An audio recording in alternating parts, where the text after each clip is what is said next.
Quizá esto explique algunas cosas. Magdalena Vinagre fue mi profesora de historia en el liceo público al que asistí. Ella la contaba de un modo tan especial que me hizo amarla a través de las transgresiones provocadoras que solía hacerle a la pauta tradicional. Por sus enseñanzas, muy poco clásicas, me enteré con escándalo que al capitán general Bernardo O'Higgins, los presumidos de la oligarquía criolla le decían despectivamente el guacho, que José Miguel Carrera tuvo arrebatos veinteañeros, incluyendo en su currículo revolucionario un golpe de estado ultra republicano pero bien trajeado de sargento mayor de los muy españoles húsares de Galicia, y que el escurridizo Manuel Rodríguez era osado hasta el descaro y opositor por excelencia en su estoica terquedad. Y es que a mi vieja Victoria le gustaba despeinar a los prohombres, al grado que en cada clase le daba con montarse a los monumentos para darles empellones hasta botarlos los pedestales. ¿Cómo no querer nuestra historia así? Cuando la ponen tan cerquita para acariciarla, tan sencilla para entenderle, tan entretenida como para sonreír de sus aparentemente intocables personajes hasta llegar a apreciarlos en su luminosa dimensión humana. Pero en fin, al margen de mis afectos sensibleros, diré que el soleado domingo 23 de marzo de 1879, después de la ocupación chilena de todo el territorio boliviano entre los paralelos 23 y 24 grados de latitud sur, y a consecuencia de la algo borrosa pero virtual declaración de guerra de Bolivia a Chile, ocurrió el primer duelo militar de la Guerra del Pacífico en el entonces apartado caserío de Calama, a unos relativos 200 kilómetros de Antofagasta, por entonces unas 25 leguas terrestres, que en aquellos años era apenas un remoto poblado al menos productor de alfalfa y maíz, por el cual pasaban todos los caminos desde la costa hacia el interior de la pampa atacameña y de allí hasta el altiplano boliviano, y viceversa,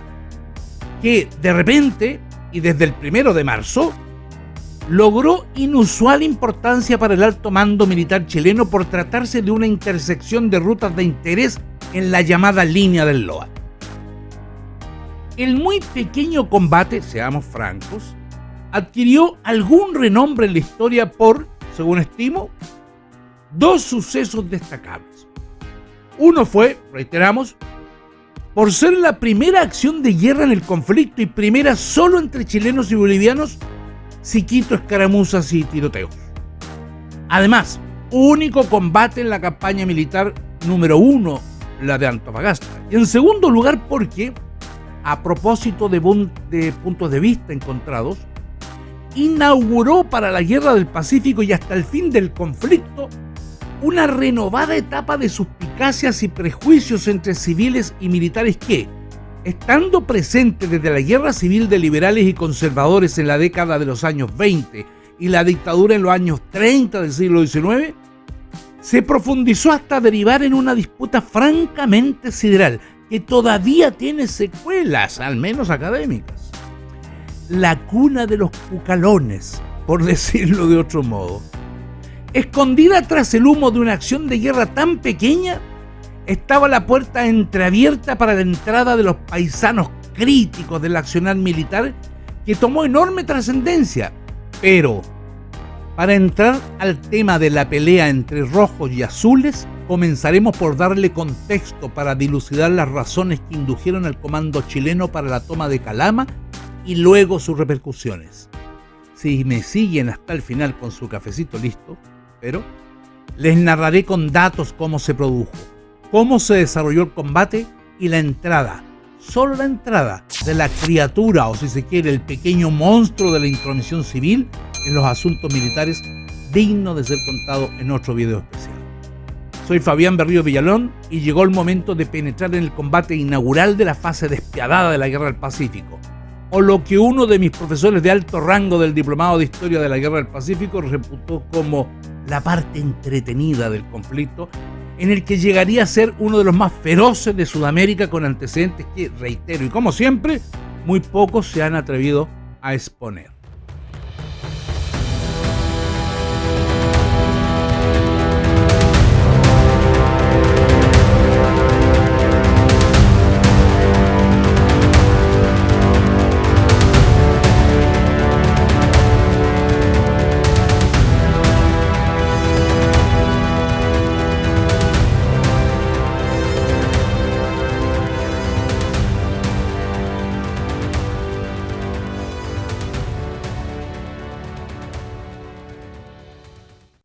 Descubramos en principio y en un breve relato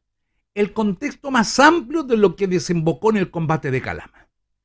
Y es que, con la peculiar declaración de guerra de Bolivia del sábado 1 de marzo de 1879, el gabinete ministerial de Chile resolvió ensanchar la ocupación del departamento litoral de Bolivia a todos sus confines. A contar de esa fecha, ya no existiría la restricción de invadir solo hasta el paralelo del grado 23 de latitud sur, según las instrucciones recibidas por el coronel Emilio Sotomayor Baeza, primer comandante en jefe de las Fuerzas Expedicionarias de Chile en la Guerra del Pacífico, y del cual hicimos una pequeñísima reseña en los videos sobre la toma de Antofagasta. Sino que ahora ya se podía y debía procederse hacia el norte, llegando al paralelo 22 y hasta el río Loa, por lo tanto hasta la frontera con Perú. Eso daría paso, por ejemplo, a las conquistas de la pequeña caleta de Cobija el viernes 21 de marzo, algo al norte de Antofagasta, y de la cual aún se conservan algunas ruinas,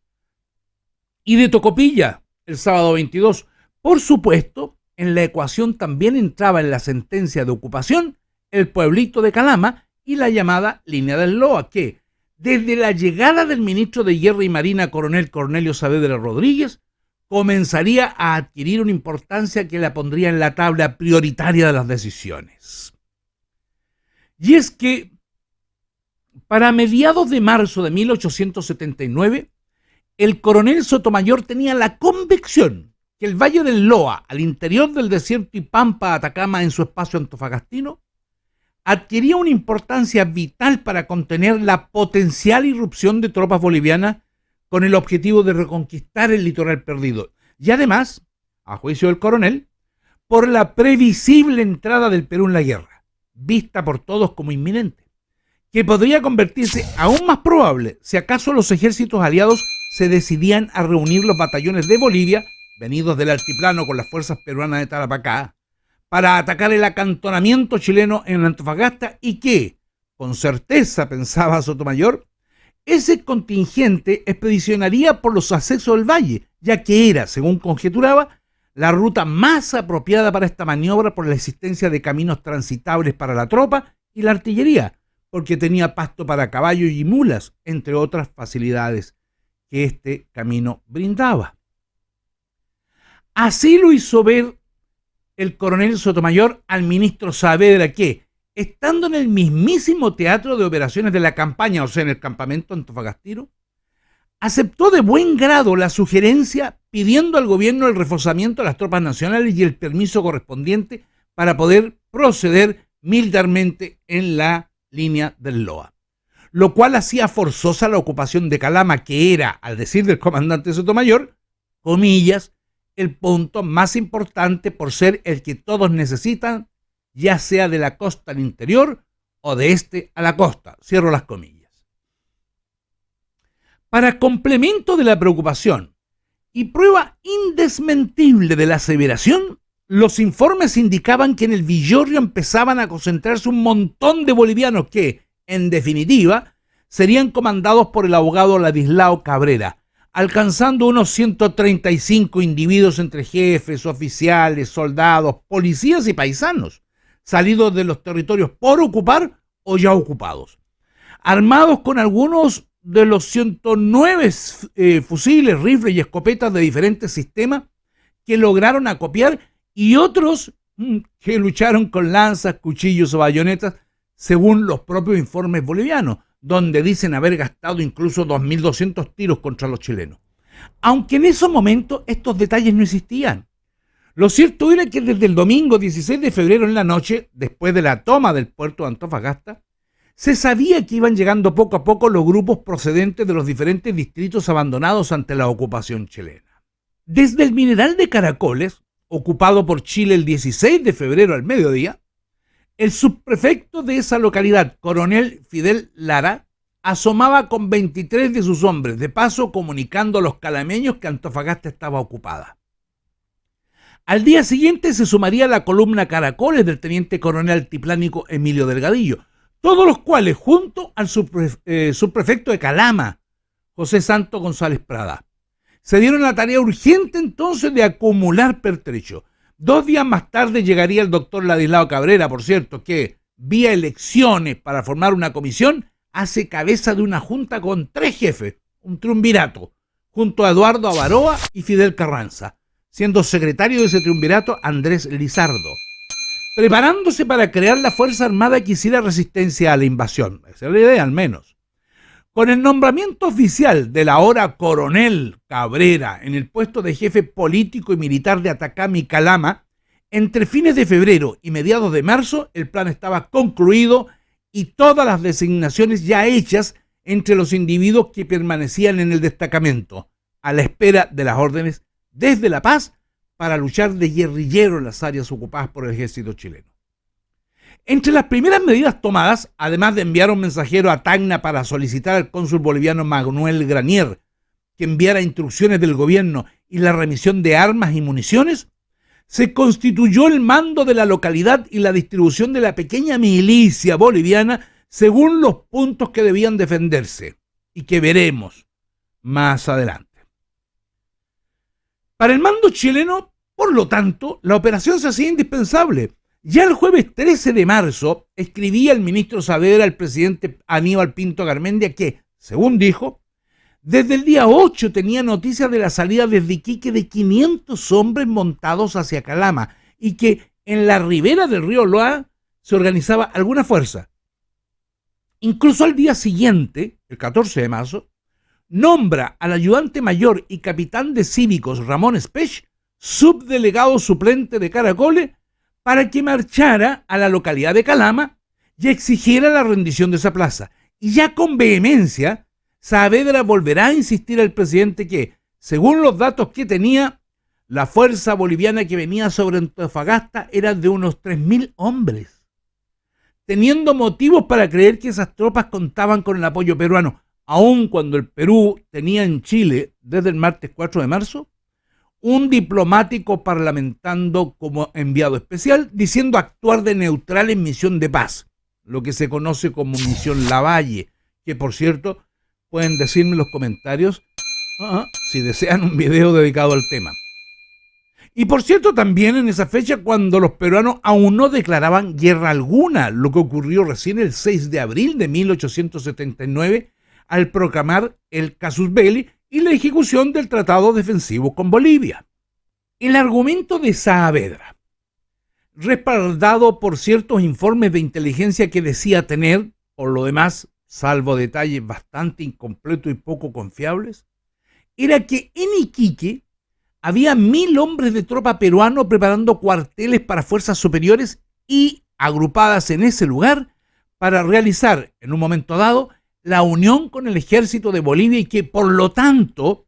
resultaba indispensable atacar la posesión estratégica de los bolivianos en Calama y en las márgenes del río Loa.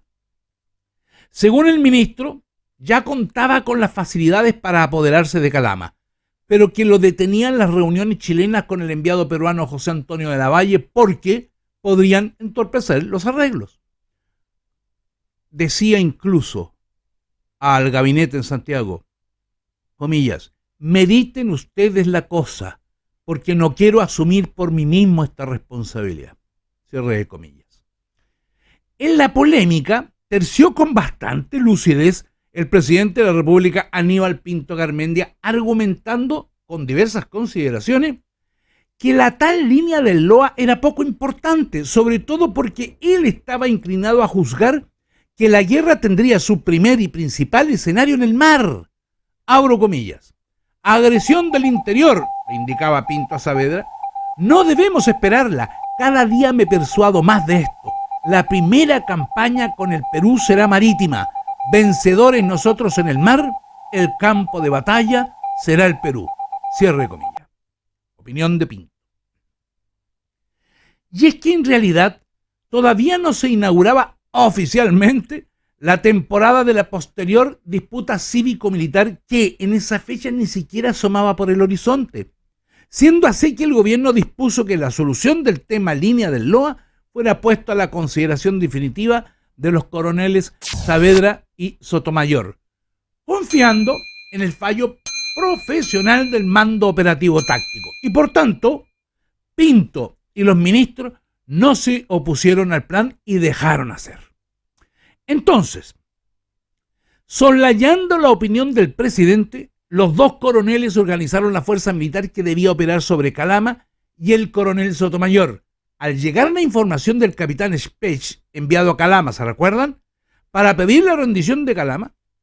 informe recibido en Antofagasta el jueves 20, donde decía que el jefe boliviano Ladislao Cabrera, el coronel Ladislao Cabrera, rechazaba la intimación. Por tanto, activó el dispositivo bélico y a las 3 de la tarde del viernes 21 de marzo sale desde Caracoles, a unos 74 kilómetros de Calama. Él tuvo que dirigirse desde Antofagasta a Caracoles. Y se salió entonces pues, de Caracoles con la pequeñísima división en realidad, al mando superior del propio coronel Sotomayor como comandante en jefe del ejército expedicionario, con el mando táctico o en el terreno del teniente coronel Eleuterio Ramírez Molina, comandante del batallón segundo de línea. Descansando al anochecer de la primera noche en aguas saladas, levantando el campamento a las 8 de la mañana para llegar al poniente de la cima o meseta del Cerro Limón Verde, para acortar camino en más de 15 kilómetros, más o menos, donde pasaron parte de la segunda noche del 22 al 23, ya que a las 2:30 de la mañana comenzaron los aprestos y marchas para bajar al valle de Calama y comenzar el ataque. Se trataba, según el parte oficial del comandante Ramírez, de 544 hombres. 500 anotará el coronel Sotomayor. Distribuidos en las tres armas, infantería, caballería y artillería, seguidos por 21 carretas metaleras. Son carretas más grandes que las tradicionales. Cargadas de pertrecho, forraje, agua, madera y acompañadas por los carpinteros necesarios para ejecutar el plan que, entre otras consideraciones, requería tender puentes sobre el río Loa. Con datos resumidos para este video, amigos míos, podemos decir que la tropa estaba compuesta por 3 compañías del batallón segundo de línea al mando del teniente coronel Bartolomé Vivar. Recuerden que Eleuterio Ramírez estaba en el mando ejecutivo de toda la división. Entonces digo que el segundo de línea estaba en ese momento al mando directo del teniente coronel Bartolomé Vivar, segundo comandante, por cierto, del segundo de línea, con aproximadamente unos 340 soldados, banda de música incluida, y una compañía del batallón cuarto de línea con 106 hombres, comandados por el capitán Juan José San Martín, famoso capitán Juan José San Martín. Sabrán de él más adelante. La caballería iba con un escuadrón de más o menos 115 jinetes del regimiento Cazadores a Caballo, dirigido por el sargento mayor Rafael Vargas, otro grande conocido después también. Y la artillería con una brigada compuesta de 2 cañones de montaña al mando del teniente artillero Eulogio Villarreal, con algo así como 30 hombres en total, la artillería me refiero. Los voluntarios civiles, coincidentemente, también eran 30 trabajadores carpinteros del mineral de Caracoles, preparados para tender los puentes, al que los dirigía el comandante de ingenieros militares Arístides Martínez. Por cierto, todos los nombres se van a repetir una y otra vez, ¿eh? Todos los que he mencionado se van a ir volviendo a mencionar en otras acciones de guerra posteriores y algunos incluso en los que verán ustedes que ellos perderán la vida. Bueno, por el otro lado, listos a enfrentarlos estarán los 135 combatientes bolivianos que hemos mencionado, divididos en columnas de 30 o 35 hombres, una de las cuales la columna Caracoles del coronel Fidel Lara, Emilio Delgadillo y Narciso Avilés. Otra columna de rifleros llamado Bolívar, que incluso posaron dignos en una famosa fotografía de los defensores de Calama que vamos a mostrar, donde estarían Ladislao Cabrera, Eduardo Avaroa y Juan Patiño, mientras otra columna llamada de Lanceros Sucre, teniendo de jefe a José Santo González, sumándose desde los primeros días de marzo una cuarta columna, la de Tocopilla.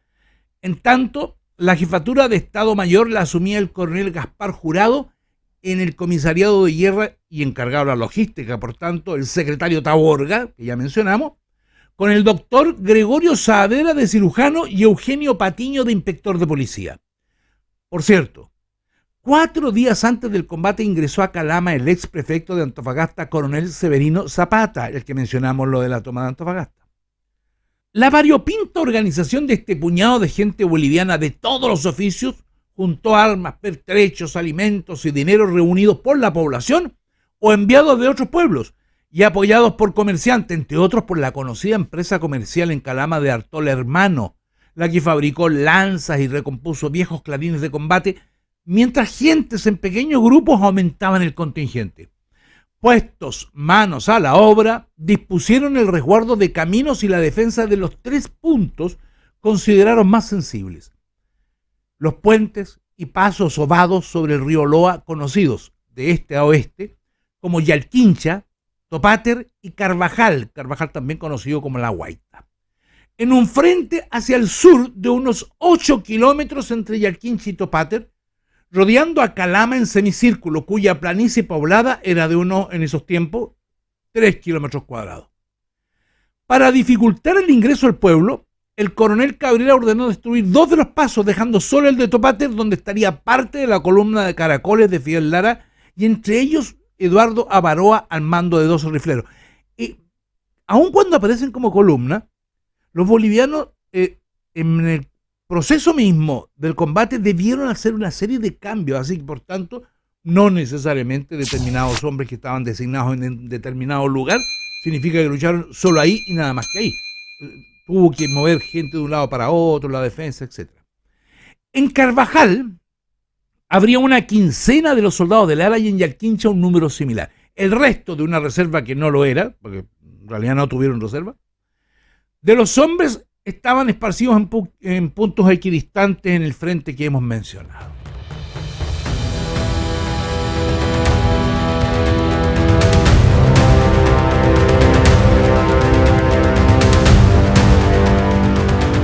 Ok, enfoquémonos ahora en el combate mismo. A las 5:30 de la mañana del 23 de marzo se avistó en Calama la división chilena después de una caminata intensa bajo el frío desértico y luego de un descanso de un par de horas con buena moral ciertamente y muy motivada. Y se lanzaron a la lucha tras una granizada de balas que partió del sector boliviano alrededor de las 7:30 de la mañana. Tácticamente, los 2 puntos para entrar a la quebrada y oasis de Calamas que prefirió el coronel Sotomayor fueron los caminos transitables por la bajada de Cerro Limón, Limón Verde, que desembocaban al vado de Topáter, e instruyó de esto al comandante Ramírez. Agreguemos que sin practicar un reconocimiento previo a pesar de los precarios informes de inteligencia, especulando que en ese punto los bolivianos concentrarían allí sus fuerzas principales y más significativas. De manera intuitiva, ya que no previamente escogida, el puente de Topáter se constituyó entonces en el centro de gravedad del ataque y por tanto centro del esfuerzo principal. Así volcó 2 compañías del segundo de línea por el ala derecha de ese dispositivo enemigo y la compañía del cuarto de línea, tendida en guerrilla, por el sector izquierdo del mismo, o sea,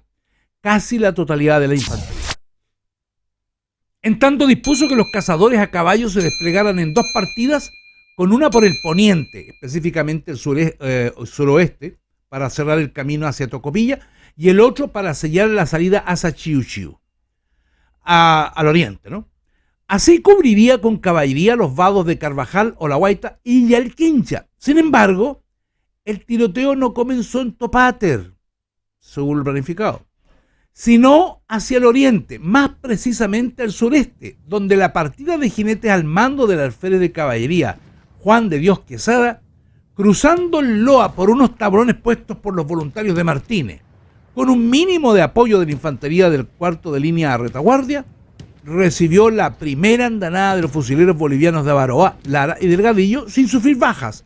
pero parando de súbito el avance de los jinetes, mientras la otra partida, al mando del propio sargento mayor Rafael Vargas, con unos 65 efectivos montados,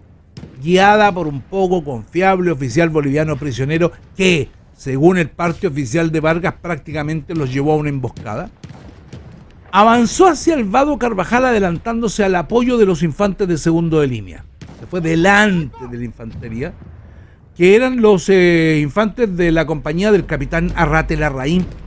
y terminó cayendo en otra emboscada de 24 bolivianos, tiradores bolivianos de Delgadillo, trasladados a esa zona por orden de Cabrera, que dispararon a quemarropa. La sorpresiva agresión boliviana en dos frentes no estaban considerados en el proyecto. Y los bolivianos concentraron con habilidad contra la caballería todo su ataque en principio, por lo cual se debió acelerar la entrada del cuarto de línea a la lucha, estando a unos 120 metros del puente Topate,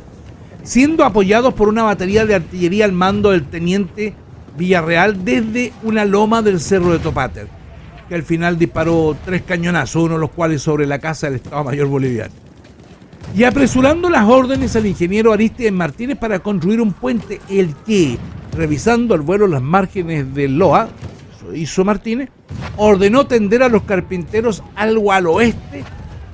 un puente por donde debían pasar urgente los soldados del segundo de línea al mando del comandante Bartolomé Vivar, que ciertamente cruzaron por ese tosco tendido y otros por el agua, ¿no? Con la otra batería del alférez Urizar, la que con tanto obstáculo al frente solo hizo un disparo para proteger la caballería de Vargas. Si uno sumara serían 4 disparos de artillería en toda la acción de guerra. En ese momento, esta fuerza era atacada con descarga cerrada de los bolivianos atrincherados entre arbustos y zanja, unos 10 metros más o menos. A esa era la distancia. Los que obligó a los cazadores a bajar de los animales, a bajar de los caballos, para combatir de infantería, ya estando acorralados y buscando cubrirse con unos muros de adobe y con cerca de arbustos cercanas a las que prendieron fuego. Aún así, el resultado fue fatal. Los cazadores se llevaron el peso de las bajas del combate. En menos de 15 minutos les mataron a 7 jinetes y le hirieron otros 4. Para esos momentos ya estaba generalizado el combate, en esa especie de semicírculo frente a Calama, en especial hacia la izquierda del frente, o sea, entre Topáter y Carvajal. La sorpresa en ese sector demostraba que el terreno, lleno de canales cubiertos de matorrales donde era fácil refugiar la defensa, no estaba para incursionar solo con caballería y sin el fuerte apoyo de infantería. Incluso, aprovechando las circunstancias de apremio del contingente chileno, hubo un momento en que una sección de la columna boliviana de los jefes Avaroa, Patiño y Burgos habían osado cruzar por una gruesa viga de madera hacia el sector opuesto, es decir, hacia el sector chileno, un poco al norte de Topáter, aunque al final debieron retroceder entre balazos y persecuciones del cuarto de línea con el capitán San Martín en la cabeza. Es entonces que se pide la rendición del segundo jefe, Eduardo Avaroa, a lo que responde con aquella célebre frase de que se rinda su abuela, tras lo cual fue acribillado. Mientras tanto, en Yalquincha ya estaban también en malas condiciones. Cae de hecho prisionero su defensor, el tercer jefe Patiño, y mueren varios de sus subalternos. Resumiendo, y por lógica militar, con el peso abrumador del número de efectivos chilenos y el traspaso del río Loa por las más compactas compañías del segundo de línea al mando de Vivar,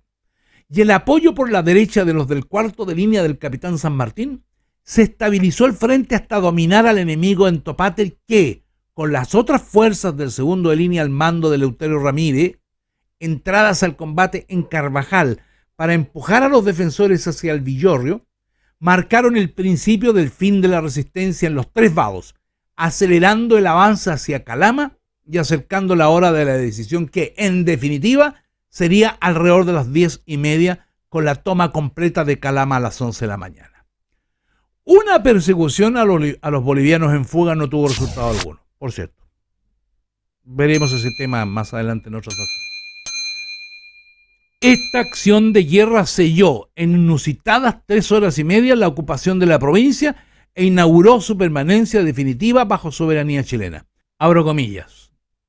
Así terminó aquel combate sin igual en la historia moderna, dirá el abogado Cabrera cantándole al oído a su nación en un curioso parte oficial, agregando: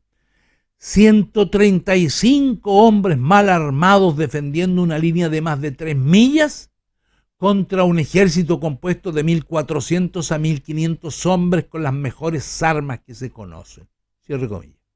El número no calza, pero suena como una batalla legendaria. El cronista boliviano Ricardo Egarte, en 1879, incluso verá el combate como una versión sudamericana de Cabrera convertido en Leonidas, sus subalternos como los espartanos de Bolivia, y Calama transformada en las Termópilas contemporáneas. Bueno, en fin.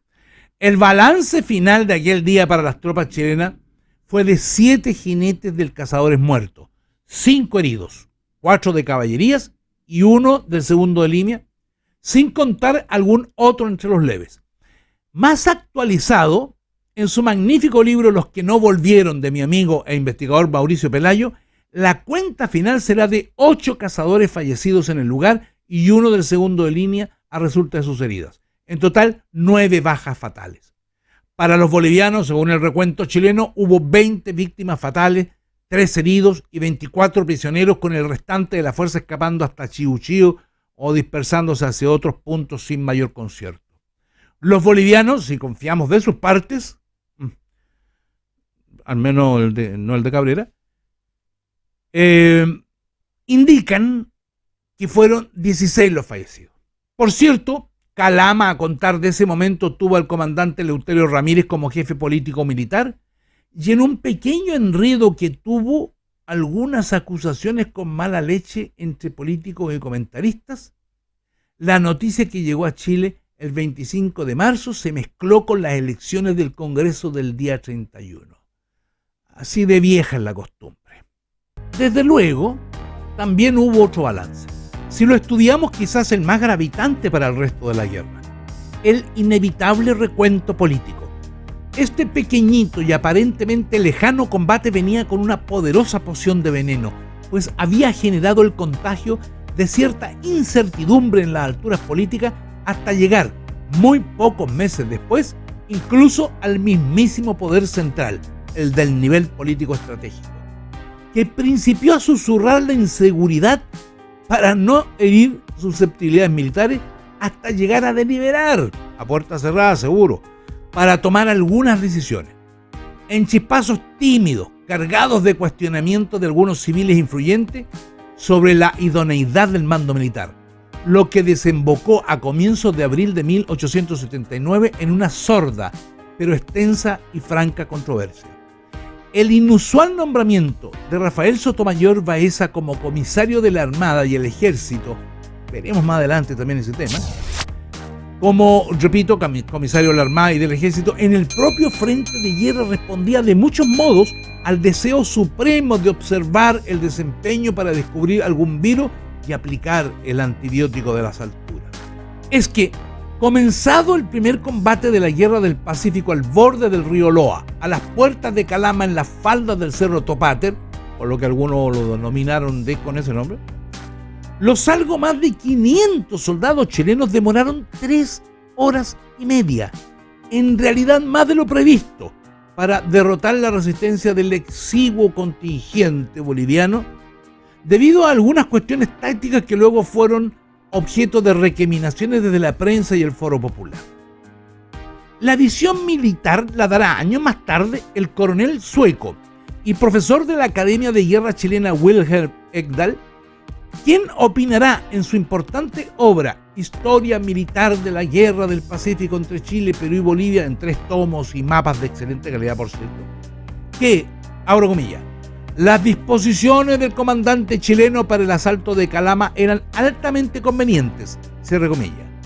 Y aunque le encontró un pedazo de razón a la apreciación del presidente Pinto calificándola de correcta, pero desechando todas las demás por considerarlas solo suposiciones sin conocimientos militares. Incluso dijo, comillas, la autoridad que se deja dominar o dirigir por suposiciones no es apta para dirigir una campaña. Así no se hace la guerra, cierre comillas. Bien por el sueco. Por supuesto, la opinión de Ekdahl será respaldada por uno de los más insignes historiadores militares, el profesor de Historia en La Serena y capitán de unidad cívica Francisco Machuca,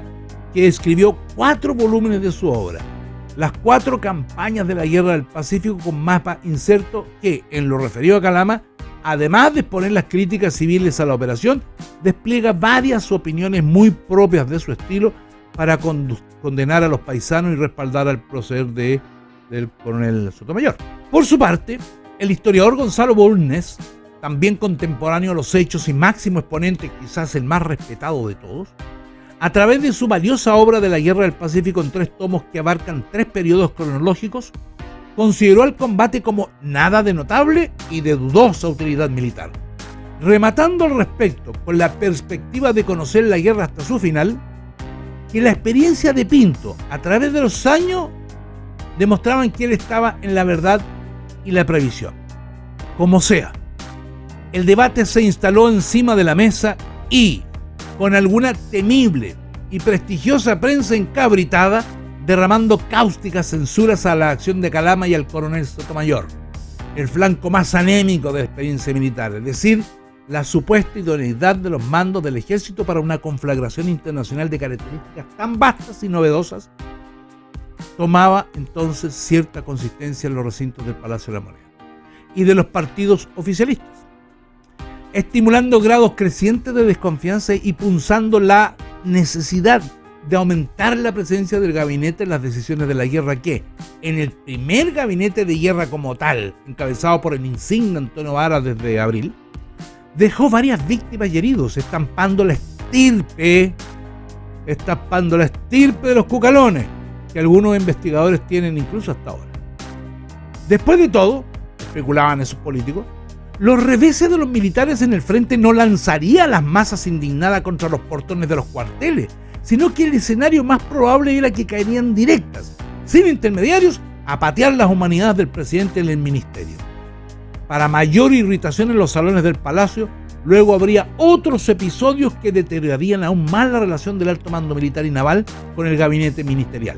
y que contribuirían poderosamente en la progresiva injerencia de esas autoridades civiles, incluso inundando las facultades exclusivas del nivel operativo táctico, es decir, de los soldados profesionales.